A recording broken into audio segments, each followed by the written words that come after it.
कहाँ हो तुम? अगले दिन सुबह 4 बजे।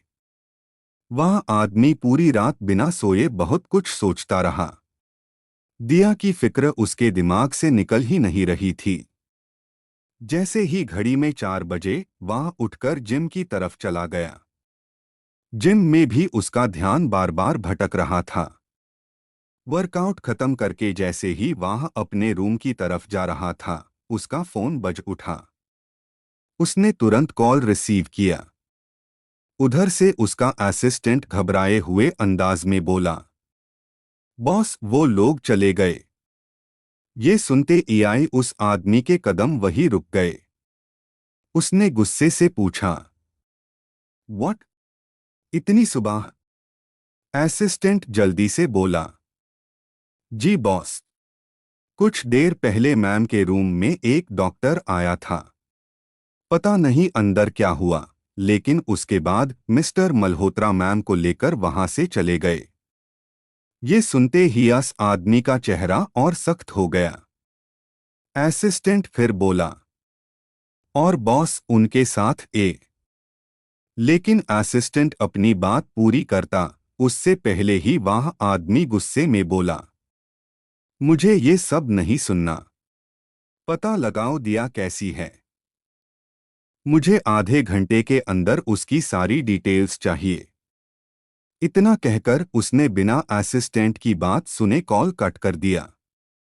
उसके चेहरे पर साफ नजर आ रहा था कि वह अपना गुस्सा और बेचैनी मुश्किल से कंट्रोल कर रहा है। अगले ही पल वह जल्दी से होटल से बाहर निकला और अपनी गाड़ी की तरफ बढ़ गया।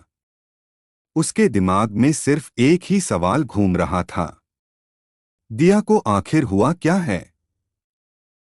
जैसे ही वह आदमी नीचे आया, उसका असिस्टेंट कुछ कहने ही वाला था, लेकिन वह उसकी बात सुने बिना बाहर जाते हुए बोला, जल्दी से पता करो वह कहाँ है और अब कैसी है।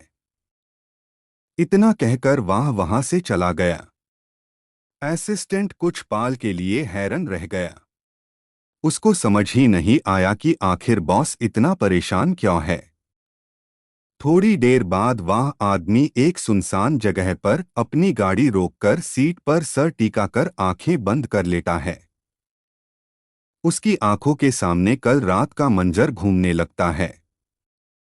दिया का चेहरा, उसकी बेचैनी, लिफ्ट में उसी पैनिक होना, रात को उसे देखते वक्त उसके गालों पर आंसुओं के निशान और उस लड़की का दिया की हालत चेक करना, सब कुछ उसके दिमाग में बार बार चलने लगता है।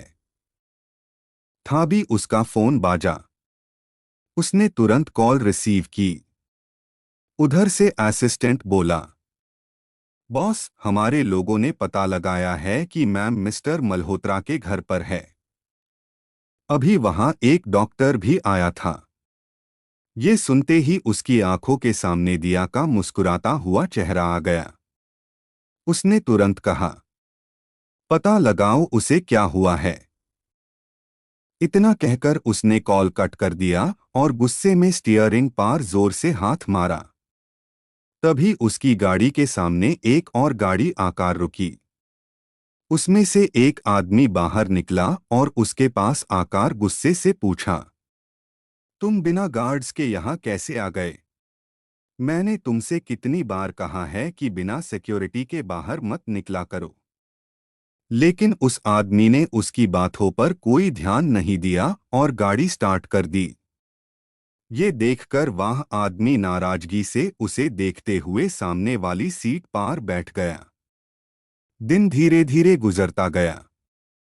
सुबह से शाम और शाम से रात हो गई, लेकिन दिया के बारे में उसे कोई खबर नहीं मिली। आखिरकार उसका सब्र टूट गया। उसने गुस्से में अपने असिस्टेंट्स पर चिल्लाते हुए कहा, क्या हुआ? सब के सब मर गए हो क्या? पूरा दिन बीत गया और तुम लोग एक लड़की के बारे में भी पता नहीं लगा पा रहे हो। असिस्टेंट डरते हुए बोला, बॉस हम पूरी कोशिश कर रहे हैं, लेकिन मिस्टर मल्होत्रा की सिक्योरिटी बहुत हाई है। इसी वजह से हमारे लोग अंदर तक नहीं पहुंच पा रहे। असिस्टेंट की बात पूरी भी नहीं हुई थी कि वह आदमी गुस्से में सामने राखी कांच की टेबल उठाकर जमीन पर दे मारता है। क्रैश! कांच के टुकड़े पूरे हॉल में बिखर गए। असिस्टेंट डरकर 2 कदम पीछे हट गया। तभी वह दूसरा आदमी आगे बढ़ा और शांत आवाज में बोला, शांत हो जाओ। कल सुबह वैसे भी हमारी उनके साथ मीटिंग है। तब सब पता चल जाएगा। ये सुनते ही वह आदमी उसकी तरफ घूर कर देखता है। उसकी आंखों में गुस्सा और बेचैनी दोनों साफ नजर आ रहे थे। बिना कुछ कहे वह ऊपर की तरफ जाते हुए बोला, ध्यान रहे, अगर दिया घर से बाहर निकले तो मुझे तुरंत पता चलना चाहिए, वरना मैं तुम सबको जिंदा जला दूंगा। इतना कहकर वह गुस्से से ऊपर चला गया। अगली सुबह अगली सुबह सुबह होते ही वो आदमी नीचे आया। असिस्टेंट को एक नज़र देखकर वह सोफा पर बैठ गया। तभी उसका असिस्टेंट उसके पास आकर बोला, बॉस, मैम बिल्कुल ठीक है, सिर्फ फीवर है। असिस्टेंट इतना कहते हैं वह आदमी असिस्टेंट को घुरकर देखने लगा।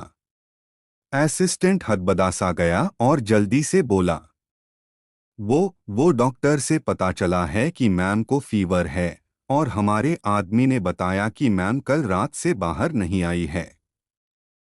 ये सुनकर वह आदमी बिना कुछ बोले आंखें बंद करके सोफा से सर टिका लिया। तभी वहां एक और आदमी आकर उसकी बगल में बैठ गया। तभी वह आदमी बिना आंखें खोले बोला, मुझे मीटिंग 9 o'clock तक चाहिए। इतना कहकर वो वहां से उठकर ऊपर की तरफ चला गया। असिस्टेंट और वो आदमी सिर्फ उसको देखते ही रह गए। 2 घंटे बाद वो आदमी ब्लैक सूट में रेडी होकर नीचे आया और बाहर की तरफ बढ़ा। तभी दूसरे आदमी ने उससे कहा, तुम्हारा काम हो गया। मैंने मीटिंग फिक्स करवा दी। 9 बजे मीटिंग थी। अब तुम वहां मत जाओ, बस 10 मिनट वेट करो।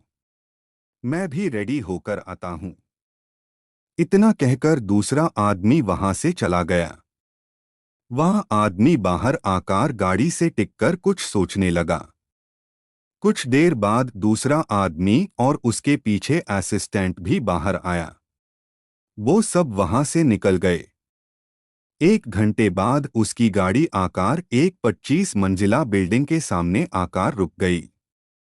गाड़ी रुकते ही सारे बॉडीगार्ड्स ने पूरा एरिया को कवर किया। एक बॉडीगार्ड ने जल्दी से दूर ओपन किया।